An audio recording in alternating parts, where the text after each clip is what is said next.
Assalamualaikum warahmatullahi wabarakatuh. Selamat pagi, salam sejahtera bagi kita semua.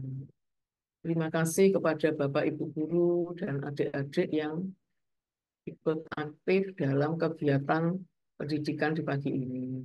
Pada kesempatan ini, saya akan menyampaikan materi yang sangat penting untuk membina kesehatan keluarga sejahtera. Jadi keluarga yang sehat baik mental, emosional, fisik, dan sosial.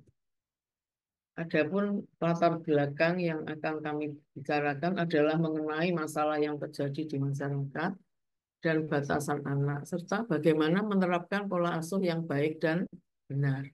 Karena pola asuh itu sebagai faktor inti untuk menumbuhkan pribadi anak yang dewasa dan bisa berperan optimal dalam pembangunan bangsa. Nah, tentu saja keluarga yang sangat harmonis itu merupakan hal yang sangat penting, di mana pengasuhan itu sangat berperan dalam membentuk kepribadian anak. Nah, batasan anak itu menurut pasal Undang-Undang Nomor 23 tahun 2002 yaitu anak sejak dalam kandungan sampai 18 tahun. Ya. Terus anak menurut IBHN yaitu masyarakat Indonesia maupun keluarga di mana dapat menumbuh kembangkan potensi jasmani, mental, dan sosial yang maju ya, mandiri, gotong royong, jadi bisa bekerja sama, bertakwa, seperti kegiatan yang dilakukan adik-adik kemarin ya. Nggak perlu dedikasi, berjiwa patriotik, dan rela berkorban untuk nusa dan bangsa. Nah, anak-anak memiliki kebutuhan dasar yaitu dilibatkan sehingga sekarang itu anak-anak boleh berkreasi ya kemarin dalam hal menari, menggambar, begitu, terus bercerita, ya, berperan aktif atau membuat video pendek.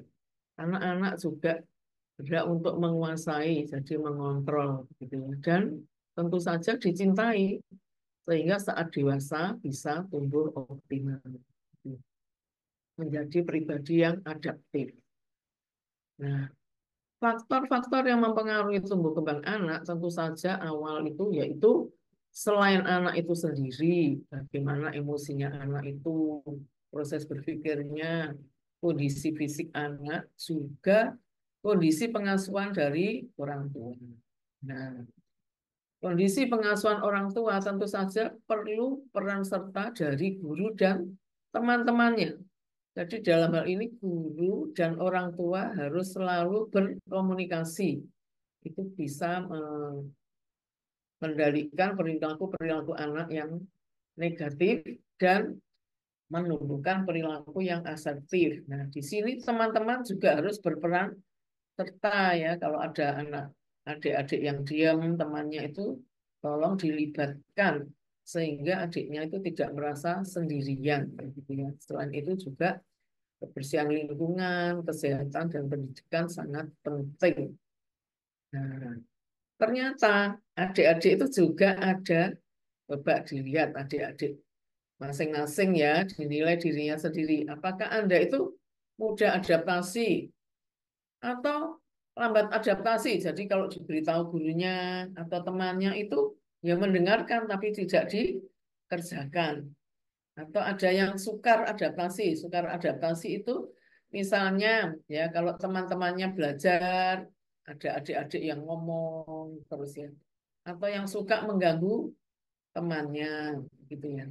Ada pula yang hiperaktif. Hiperaktif itu adik-adik yang tidak bisa diem, selalu bergerak, selalu jalan-jalan di kelas. Atau anak yang keras kepala semaunya. Nah, anak yang lambat adaptasi, sukar adaptasi, hiperaktif, dan keras kepala nanti akan dibahas oleh Mbak Bunga ya nanti dan teman-temannya ya mengenai bagaimana sih tanda-tandanya anak yang ada gangguannya itu bagaimana, terus penanganannya bagaimana nanti dilanjutkan oleh timnya Mbak Bunga, Mbak Puspita dan nah di sini Karena sekarang anaknya tuh hanya dua, kadang-kadang orang tua terlalu memanjakan apa-apa diperbolehkan ya, sehingga anak tidak bisa berkembang secara optimal atau anak itu ditolak ya, karena inginnya anak perempuan, terus dapatnya anak laki, demikian pula sebaliknya. Nah, disiplin-disiplin ini harus ditegakkan ya, supaya anak-anak itu bisa tumbuh kembang secara optimal. Nah, kalau anak itu ditolak, bagaimana?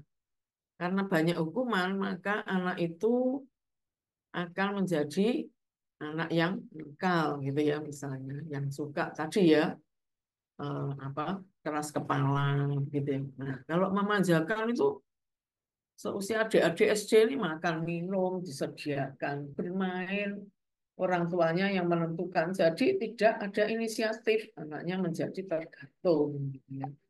Nah, kalau yang ini disiplinnya dengan menuntut, maka anak itu biasanya banyak yang kalau nilainya 7 begitu terus sakit. Padahal anaknya itu sudah baik, nilainya sudah mendapat nilai 7 itu kan sudah baik ya. Atau sangat rapi sehingga kaku ya. Obsesif itu tidak bisa bekerja sama dengan lingkungannya gitu ya. Nah, ini di sini eh, ringkasan dari tabel tadi ya.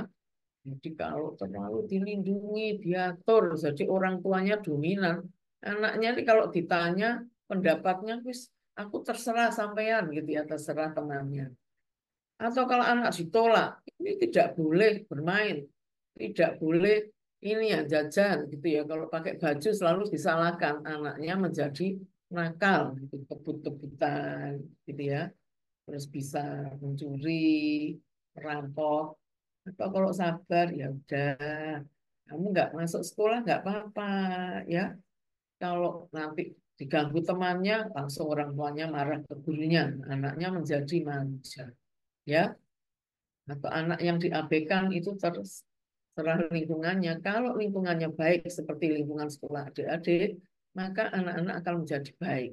Akan tetapi kalau salah bergaul, maka anak itu akan menjadi perokok, misalnya, terus bolos sekolah, sehingga nanti sekolahnya tidak bisa sampai kuliah. Nah, tanda-tanda didikan pada anak, kalau anaknya nurut, jadi selalu bergantung pada temannya, rendah diri, ya, menyendiri. Kalau anaknya manja, maka dia egois, semaunya, tidak bisa berbagi dengan teman, sehingga temannya jadi jengkel. Kalau anak sering dicaci maki, maka dia menyampaikan sesuatu itu dengan kekerasan gitu ya. Tidak pernah memuji. Kalau didekati teman katanya nanti aku dimanfaatkan loh. Kalau dijauhi katanya temannya tidak mau berteman. Ya. Kalau anak diabaikan, maka ya itu tadi tergantung lingkungannya. Ya. Kalau dididik kaku, aduh, jadi dia tidak bisa berempati, tidak bisa bekerja sama dengan lingkungannya. Nah, bagaimana sih mendidik anak? Guru biasanya kan kalau anak kecil itu dibimbing dan dikontrol begitu ya, diminta untuk menggambar, mewarna, menyanyi. Kalau SD kelas 4 kelas 5 mungkin bisa mulai dipercaya, misalnya membimbing adik-adiknya, melatih senam, terus apa memberi pelatihan pelajaran-pelajaran, itu bisa juga menasehati. Nah, yang harus ditekankan bagi para orang tua, anak itu dibimbing, bukan selalu ditolong. Ya, karena kalau ditolong terus, anak itu menjadi manja, menyusahkan lingkungan dan anak itu sendiri. Nah, cara mengasuh bagi orang tua, kalau balita kan di rumah ada orang tua. Nah, kalau di sekolah, di sini peran guru itu lebih. Biasanya yang sering terjadi ya, anak itu kalau ibunya tidak peka kebutuhan bayi atau anak, misalnya kalau belum lapar dipaksa makan akan muntah. Nah, kalau pada usia sekolah dasar, misalnya dipaksa tidur, padahal anak itu belum ngantuk, maka anak itu malah sukar tidur. Bagaimana hubungan ibu dan anak yang baik? Sebaiknya itu ada pengertian antara orang tua dan anak. Dalam membina anak, orang tua dan guru sebaiknya memiliki sikap yang tegas, bijaksana, dan berwibawa. Mengerti kebutuhan anak. Jadi selalu konsisten. Misalnya anak kelas 1 dengan kelas 5 tentu saja pola belajarnya berbeda. Di sini harus orang tua, guru selalu mau terus belajar. Demikian pula orang tua, guru, dan anak harus saling mengerti, menghormati, menolong, mendorong, dan toleransi. Nah, sistem yang baik itu biasanya adik-adik misalnya tinggal dengan selain orang tua, kan tinggal dengan kakek, nenek, paman, bibi itu harus jelas batas-batasnya. Ada perasaan otonomi, yaitu komunikasi yang efektif dalam keluarga. Itu yang baik. Kalau yang buruk bagaimana? Nah, yang buruk itu kalau batas-batasnya tidak tegas ya. Nanti misalnya anak ini minta diberikan mainan. Ibunya sudah melarang, tapi neneknya membolehkan. Sehingga biasanya adik-adik gimana? Cenderung mengikuti kan? Tidak mendengarkan ibunya atau tidak mendengarkan gurunya. Akibatnya menimbulkan stresor dan adik-adik tidak bisa belajar dengan baik. Ini yang kurang baik ya. Jadi antar satu dengan yang lain itu batasannya tidak tegas. Sebagai ringkasan ya, pengasuhan. Pengasuhan yang baik itu yaitu yang otoritatif. Jadi antara hak dan kewajiban anak itu berjalan seimbang. Di sini perlu dilatih komunikasi yang efektif, di mana anak, orang tua, guru itu saling menghormati begitu. Di sini anak-anak juga harus belajar mendengarkan tidak semaunya sendiri.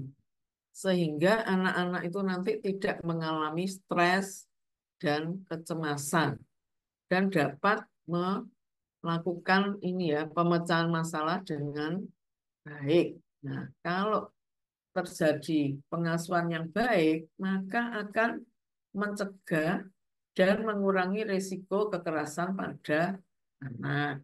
Tentu saja hubungan yang harmonis, konflik dengan pasangan juga dikurangi. Hendaknya di sini orang tua itu ekspektasinya jangan terlalu tinggi, tidak membedakan. Oh, anak yang pertama pandai, ini kok lain begitu ya. Karena apa? Kalau timbul perbedaan-perbedaan itu, maka akan timbul kecemasan dan permasalahan dalam interaksi sosial. Keluhan somatik itu misalnya kalau disuruh sekolah, karena takut nilainya jelek, mengeluh pusing, ya, sakit perut, gitu, terus lemes, ya. Terus nanti juga timbul masalah inatensi, ini nanti diterangkan pada slide berikutnya. Dan perilaku agresif, anak kok sukanya menyerang, marah-marah, memukul gitu ya. Di sini parenting itu memang sangat diperlukan. Hmm. Dan harus disesuaikan dengan tumbuh kembang anak. Kalau ini semua berlangsung dengan baik, maka akan tercipta apa, kenyamanan dalam keluarga. Anaknya bisa tumbuh kembang secara optimal, berprestasi, orang tuanya juga senang, gurunya juga akan senang juga. Nah, demikian pemaparan mengenai pentingnya untuk membina kesehatan keluarga dan kesejahteraan keluarga. Terima kasih atas kesempatan.